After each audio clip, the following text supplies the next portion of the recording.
Global stocks bleeding as coronavirus spreads outside China. Asian stocks plunged on Monday, with South Korea leading losses after the country raised its coronavirus alert to the highest level following a spike in cases over the weekend. The Kospi was down nearly 4%. The Korea Centers for Disease and Control Prevention reported that 7 people had died from the coronavirus, while the number of cases had risen to 161, bringing the total to 763 nationwide. Elsewhere, China's Shanghai Composite was down 0.28%. Hong Kong's Hang Seng Index fell 1.73%. Australian S&P ASX 200 closed 2.25%. Overall, the MSCI Asia ex-Japan was 2.12% lower. Markets in Japan were closed on Monday for a holiday. As investors monitored the continuing spread of the coronavirus beyond China, European stocks closed sharply lower Monday. The Pan-European Stock 600 closed down 3.8% amid widespread concerns over the spread of the virus in Italy, where a 7th person infected with the coronavirus died on Monday, and the number of confirmed cases rose to more than 220 in the country. On the data front, a German business climate index from the IFO Institute showed business sentiment in the country improving in February, rising to 96.1 from 96.0 in January versus an expected fall to 95.3. U.S. stock markets also fell sharply at the start of the week. The Dow Jones Industrial Average shed 3.6% to settle at 27,960.80.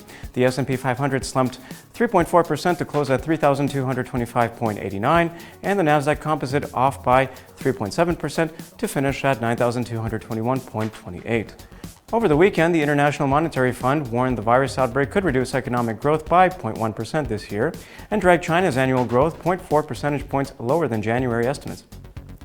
The updated outlook added to the negative sentiment in the markets as investors continue to express worries about the coronavirus spreading. Chinese officials again reported fewer than 1,000 new cases Sunday, though the overall total in mainland China is nearly 77,000 infected, with more than 2,400 deaths. In the United States, the Centers for Disease Control and Prevention said that there were 53 people infected with the virus, up from 34 on Friday. In currencies, the dollar was mostly down on Monday. The euro-US dollar managed to extend the recovery to 1.0870 and finished at 1.0850. The euro was partially supported by upbeat economic updates out of Germany, and now markets await German GDP and ACB consumer confidence data for fresh impetus. Should the numbers disappoint, the pair may resume the decline and threaten the 1.08 handle again. Despite a current rebound, it's too early to call a bottom. The USD Japanese yen also saw the second day of a bearish correction from fresh highs above 112.00. The pair extended losses to 110.30 and remains above 110.00. Should risk aversion abate, the dollar may regain some ground in the near term as there are strong support levels below 110.00. Meanwhile, oil prices tumbled by 4% early on Monday as the coronavirus spread outside China and Asia. After the initial decline to $54.60, Brent crude trimmed losses to $55.60 by the end of the day. The renewed fear of slowing economic growth and lower oil demand gripped the oil markets, which followed the equity market sell-off.